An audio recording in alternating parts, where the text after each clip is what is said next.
Tell me how you read, and I'll tell you who you are.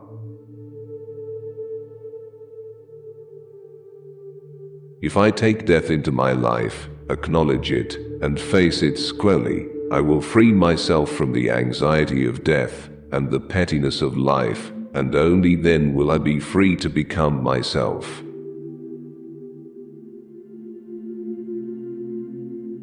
Making itself intelligible is suicide for philosophy.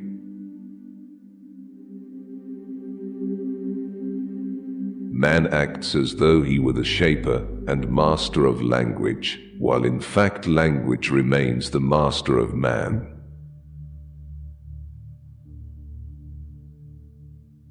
The most thought-provoking thing in our thought-provoking time is that we are still not thinking.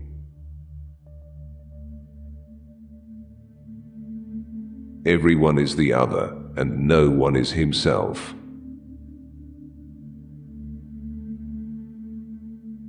Every man is born as many men, and dies as a single one.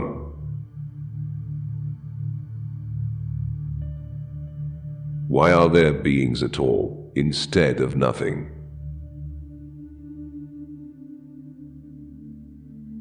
Longing is the agony of the nearness of the distant.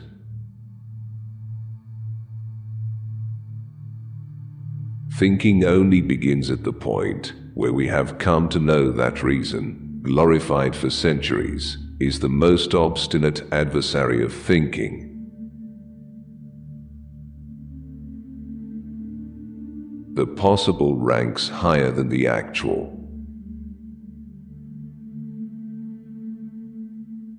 He who thinks great thoughts often makes great errors.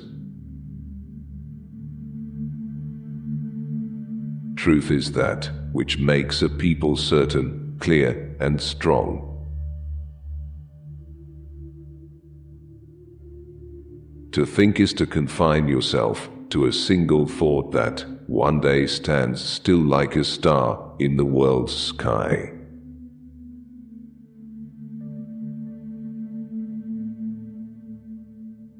What was Aristotle's life? Well, the answer lay in a single sentence. He was born, he thought, he died, and all the rest is pure anecdote.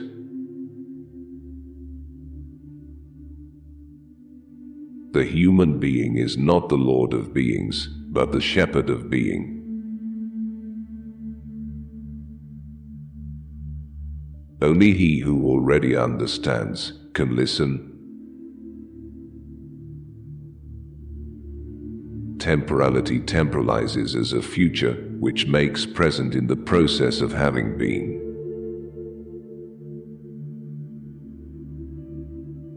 The poets are in the vanguard of a changed conception of being.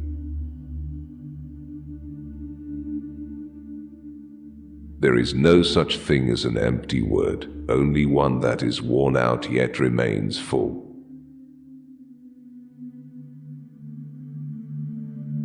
Man dies constantly until the moment of his demise.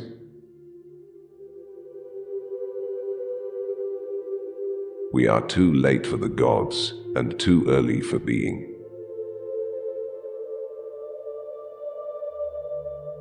He who never says anything cannot keep silent at any given moment.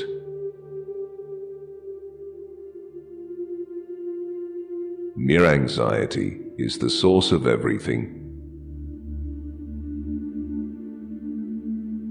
I know that everything essential and great originated from the fact that the human being had a homeland and was rooted in tradition.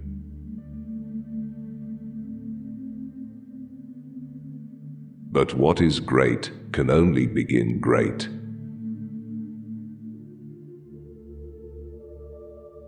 Time is not a thing, thus nothing which is, and yet it remains constant in its passing away, without being something temporal like the beings in time.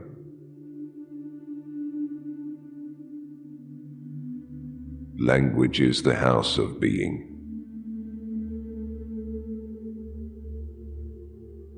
Nature has no history.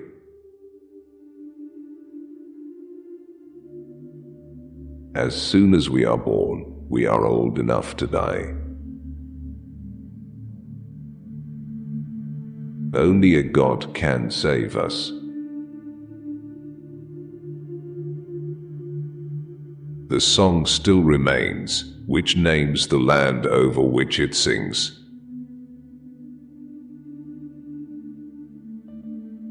Nothing is everything. That doesn't happen at this very moment.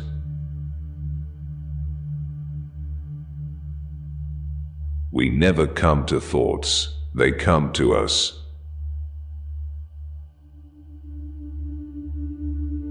A resounding of the authentic word can arise only from silence.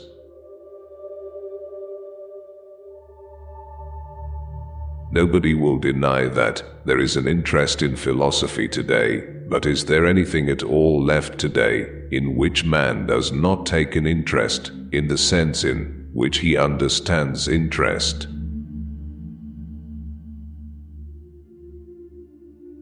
Only in thoughtful dialogue with what it says can this fragment of thinking be translated. However, thinking is poetizing, and indeed, more than one kind of poetizing, more than poetry and song.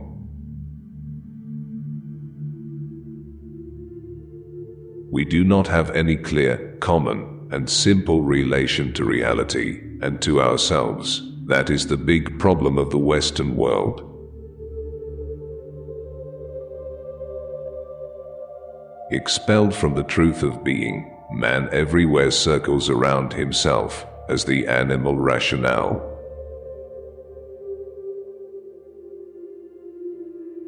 One expects philosophy to promote and even to accelerate the practical and technical business of culture by alleviating it, making it easier.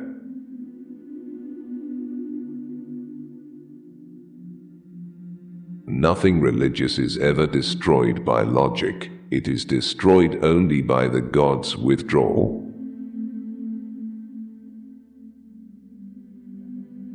The meeting of the solitary ones can happen only in solitude.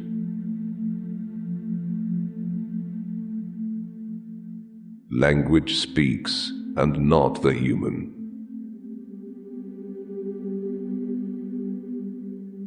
The divinity of the gods must first eventuate before a god appears, and before the naming word, which names the gods, can be heard.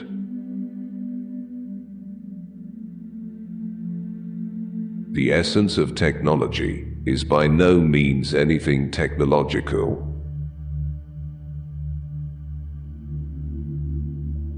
The thinker only responded to what addressed itself to him.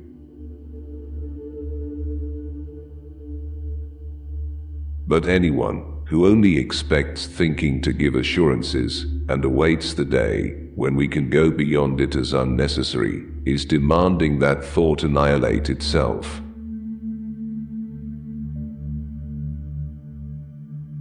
No historical movement can leap outside of history and start from scratch.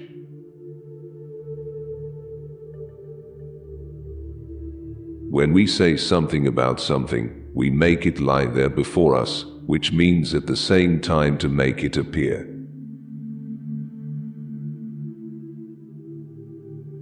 On this way, if to keep falling down and getting up can be called a way.